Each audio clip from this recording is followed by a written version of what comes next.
으쌰 으쌰 으쌰 으차 왔습니다. 힘 좋습니다. 감세이.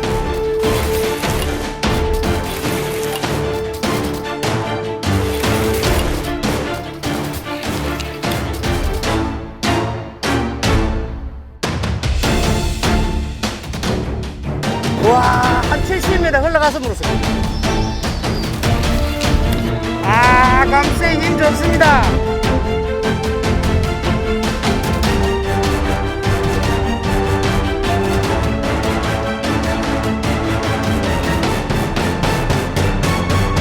파이팅! 좋습니다.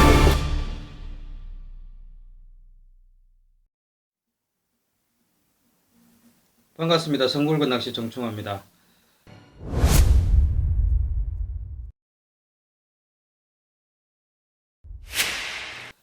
오늘은 지난 시간 볼릴대 낚시 이론편에 이어서 채비법에 대해서 공유해 보고자 시간을 만들어 보았습니다. 채비 같은 경우 저는 원줄을 플로팅 계열 상황에 따라 쓰기도 하며 대개적으로는 약간 물에 깔아앉는 줄 서스펜드 계열의 줄을 즐겨 사용을 합니다. 볼릴대 낚시를 하다 보면 조류의 세기에 따라 멀리 장타 캐스팅을 해야 될 경우가 또 많이 발생하기 때문에 아무래도 조금 얇은 줄을 쓰면 좀 더 멀리 캐스팅하기도 용이합니다. 목줄은 굵기에 무방합니다. 우리 지류대 낚시의 감성돔 낚시는 1.5호, 1.75 줄로도 얼마든지 굵은 감성돔을 낚을 수 있지만 볼릴대 낚시 같은 경우는 기록적인 또 대형 감성돔을 낚을 수 있는 그런 상황이 오기 때문에 줄을 굳이 얇게 써서 터트려 먹는 그런 불상사를 또 초래하지 않기 위해서, 그리고 볼릴대 낚시를 하면서 찌의 여부력 같은 경우는 사실 큰 상관은 없습니다. 단 이제 연일 북서주의보로 인해서 수온이 급격하게 저하할 경우 입질이 매우 예민할 그런 상황에서는 이제 찌의 여부력을 줄여준다든지 아니면 견제 테크닉으로서도 얼마든지 입질을 받을 수 있습니다.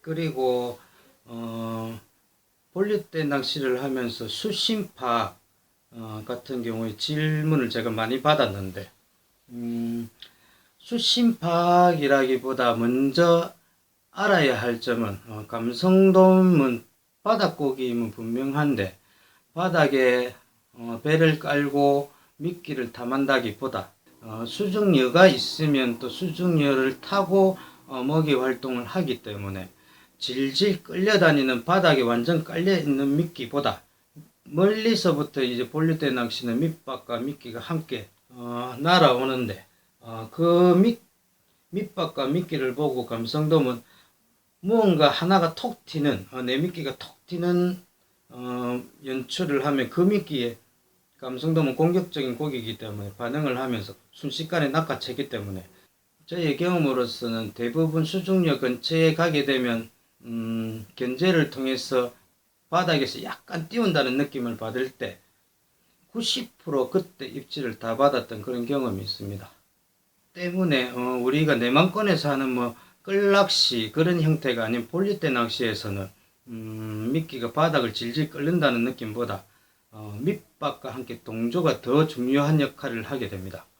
그러면 이렇게 강한 볼릴대에서 미끼와 밑밥이 과연 동조가 될까라고 생각을 하시겠지만 사실 밑밥이 지류대처럼 밑밥이 이렇게 내려가면서 바늘과 동조, 일반적인 이제 지류대에서는 이렇게 되는데 볼릴대 같은 경우는 이제 밑밥을 넣으면 이런 형태로 아주 서서히 풀리는 거는 위 상층 부위에서 다 풀리고 맙니다. 그리고 내려가는 건 대부분 이제 크릴들이 이렇게 날아가게 되는데 이 거리는 거의 100m가 될 수도 있고 그 이상이 될 수도 있습니다. 때문에 이 밑밥이 먼 곳에 감성돔이 언신에 있는 수중여 이곳에서 바닥층으로 내려간다는 가정을 하고 품질을 해야 합니다. 즉 조류의 세기에 따라 내 발 밑에 품질을 할 경우도 있고, 조류가 조금 약할 때는 조금 더 멀리 품질을 해서 이렇게 내려주는 그런 형태가 됩니다. 내미끼는 먼 곳에 채비가 이렇게 내려갈 때 밑밥띠가 이렇게 크게 형성된다기보다 남아있는 밑밥 대부분은 상층 부위에서 다 흩어지고 말고 그리고 그릴 같은 경우가 내려가게 되는데, 이 그릴들이 이제 아주 먼 곳 100m 정도에 흘러가서 이렇게 밑밥이 미끼와 동조가 된다, 그런 느낌으로 낚시를 하게 됩니다. 감성돔 입장에서는 먼 곳에서 밑밥이 이렇게 하나씩 날라오는 것을 보고 그릴이 내미끼가 이렇게 내려가다가 하나가 톡 튀면 그걸 보고 덮치기 때문에 이런 형태의 동조적인 낚시가 됩니다. 즉 감성돔 본류대 낚시라고 해서 완전 바닥층이라고 생각하는 것이 아니라, 바닥층에서 내미끼를 견제를 통해서 살짝 띄운다, 띄울 때 입질을 받는다, 그렇게 생각하고 낚시를 하면 됩니다. 이처럼 본류대 감성돔 낚시의 입질 패턴이 조금 이해가 된다면 이제 채비에 대해서 또 의논해 봅시다.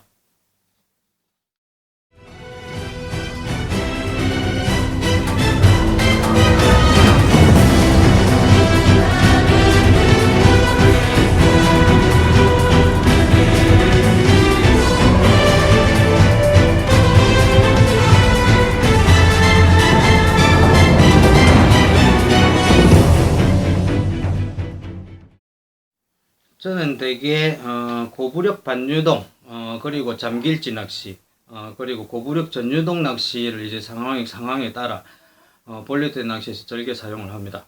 그 첫 번째로 이제 고부력 반유동 낚시, 비교적 평균 수심대가 이어지는 본류대에서 주로 사용을 하며, 예를 들어 가까운 곳은 수심이 한 6, 7m 이렇게 나오고, 먼 곳까지 흘리더라도 9m, 10m 이 정도 평균적인 수심, 조류 세기에 따라 2호 또는 3호 정도의 심지어는 뭐 조류가 너무 셀 때는 4호, 5호를 쓰기도 합니다.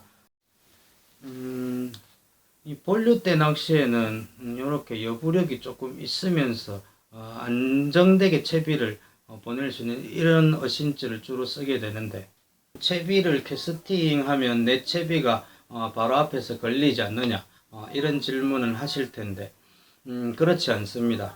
거대하게 흘러가는 본류대에 내 채비를 넣으면 어느 정도의 떠내려가다가 내려가지 결코 바로 앞에서 걸리지 않습니다. 물론 조류의 세기에 따라 캐스팅을 하는 것이 가장 중요합니다. 예를 들어 여기가 낚시자리입니다. 낚시자리고 본류가 이렇게 스쳐 지나간다. 내가 입질을 받을 곳은 전방에 한 40m, 50m 지점, 또는 70m, 80m 지점이라고 가정을 할 때 이곳은 또 수중여 등의 암초가 있을 것이고, 바로 앞에 캐스팅을 하면 걸리지 않을까 싶지만, 조류가 칼칼칼칼 흘러가는 상황에서 바로 앞에 넣어도 이 지점이 정도 되어서 한 전방에 30m, 40m 되어서 채비가 정렬되는, 그렇게 보면 됩니다.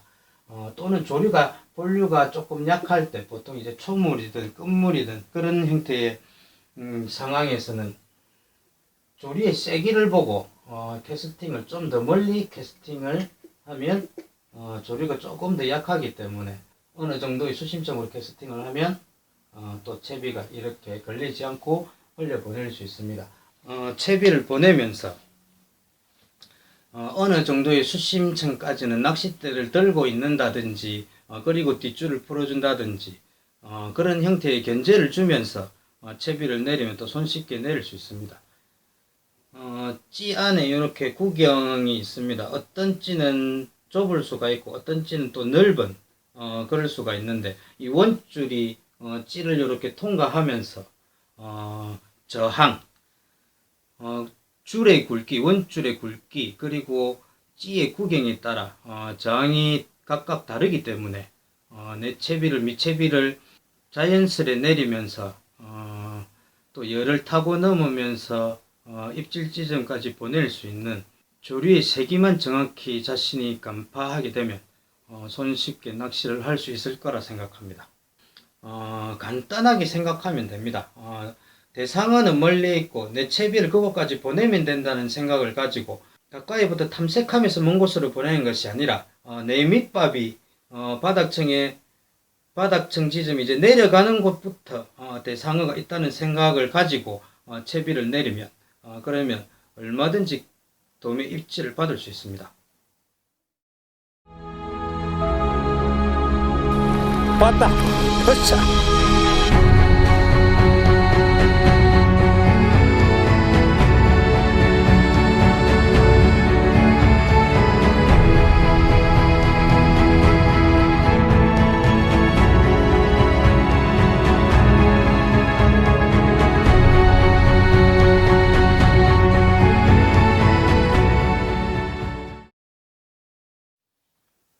그리고 두 번째 잠길지 낚시. 보통 이제 평균 수심대가 아닌 수심이 가까운 곳과 먼 곳과 급격하게 차이 나는 그런 곳에서 주로 사용하면 내가 생각하는 입질 지점, 가까운 곳과 먼 곳과의 수심이 크게 나는 곳에서는 고정적인 고부력 반유동 낚시로는 한계가 있습니다. 예를 들어 추자도의 수영여, 큰 수영여, 중간 수영여, 작은 수영여입니다. 이쪽 방향이 묵리 방향이고 이쪽이 상추자. 썰물 본류가 이렇게 거대하게 내려가게 됩니다. 큰 수영여 본류대 낚시는 주로 들물은 상추자를 보고 하게 되고 썰물은 이곳에서 하게 되는데 전방에 한 30m, 40m까지는 수심이 대략 13에서 15m 이렇게 나오는데 이곳을 벗어나면 수심이 급격하게 20m, 25m 이렇게 툭 떨어집니다. 이렇게 급격하게 깊어지는 이런 포인트에서는 고부력 채비를 쓰되 매듭을 달고 예를 들어 3호 구멍치에 3호 순간 수중을 달면 찌의 여부력이 대략 2B다. 그러면 밑에 봉돌을 가감해서 잔존부력을 완전 없애고 전방이 3, 40m까지는 고정적인 반유동 낚시가 되며 거기서부터 이제 급격하게 수심 20m, 25m 툭 떨어지는 그 지역에서는 이제 뒷줄을 풀어서 이렇게 찌를 내리면 됩니다. 그때는 이제 조류 세기에 따라 B봉돌을 추가를 하거나 2B봉돌을 추가를 하면 또 자연스럽게 내려가게 됩니다. 중요한 건 내 채비가 먼 곳에 입질 지점까지 보내면서 조류 세기에 따라 채비가 중층에 떠 있을 수도 있습니다. 때문에 조류 세기를 간파하는 것이 가장 중요합니다. 그리고 세 번째, 고부력 전유동. 추자도의 풀랭이 연목입니다. 여기 큰 연목, 그리고 중간 연목, 그리고 여기 셋째 섬 중간 연목, 그리고 끝 연목입니다. 과거부터 육자 감성돔을 많이 배출한 추자도의 명포인트입니다. 이쪽이 이제 사자섬이고, 썰물 조류가 여와 여 사이에서 이렇게 콸콸콸콸 아주 거대한 조류가 사자섬 쪽으로 내려가게 됩니다. 썰물 낚시를 할 때 채비를 이 본류에 바로 넣으면 흘러가다가 아주 긴 수중여가 이렇게 존재가 합니다.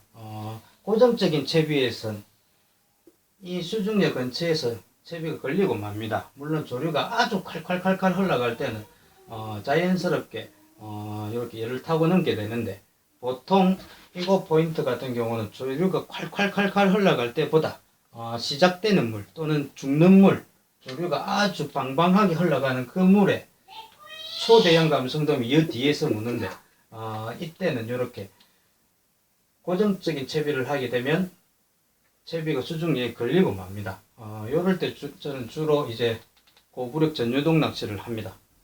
고부력 전유동 낚시도 역시 조류의 세기를 파악하여 적게는 위에 매듭을 하지 않는 전유동이기 때문에 가볍게 0.85 또는 1호 정도의 채비를 가지고 보낼 때가 있을 것이며, 조류가 셀 때는 대개 한 1.5호 정도의 고부력지를 가지고 낚시를 할 때도 있습니다. 어신지는 물론 여부력이 전혀 상관이 없습니다. 어신지는 3호에 수중지는 1.5호 이렇게 달아도 전혀 무방합니다. 단 조류의 세기에 따라 채비를 하는 것이 가장 중요합니다. 그러면 채비 내림도 쉽고 또 채비가 바닥에 걸리지 않으면서 자연스레 또 열을 타고 넘는 그런 테크닉을 또 쉽게 구사할 수가 있습니다. 그리고 막대찌 본류대 낚시에 대해서 또 질문이 있는데, 막대찌든 구멍찌든 상관은 없습니다. 중요한 것은 이제 구멍찌는 원줄이 이렇게 통과하는 이렇게 구경이 있는데, 이곳에 원줄이 통과하면서 생기는 마찰이라든지 저항이 있기 때문에 밑채비가 막대찌보다 훨씬 더 느리게 내려갑니다. 막대찌는 도래 하나에 원줄이 통과하다 보니까 마찰력이 거진 없습니다. 때문에 구멍치보다 좀 더 빨리 내려간다라고 생각을 하고, 채비가 빨리 내려가다 보니까 구멍치보다 가까운 곳에 채비가 걸릴 가능성이 매우 큽니다. 하지만 조류 세기를 보고 투척을 캐스팅으로서 투척을 하게 되면 그리고 뒷줄을 잡고 있는다든지 그런 견제를 통해서도 또 얼마든지 할 수 있습니다. 가장 중요한 것은 조류의 세기를 파악하면 어떤 찌를 사용한다 해도 무방하다 생각합니다. 오늘 저는 또 즐겨 쓰는 또 채비에 대해서 간략하게 이렇게 영상을 만들어 보았습니다. 다음 시간에는 본류대 낚시를 하면서 밑밥 품질법, 채비와 함께 가장 중요한 부분이 될 수 있을 거라 생각합니다.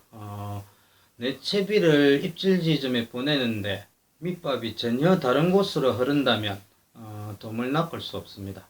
때문에 밑밥을 배합하는 법, 그리고 내 밑밥을 내 채비와 함께 입질 지점에 보낼 수 있는 법, 그 이제 방법에 대해서 또 다음 시간에 영상을 준비해 볼까 합니다.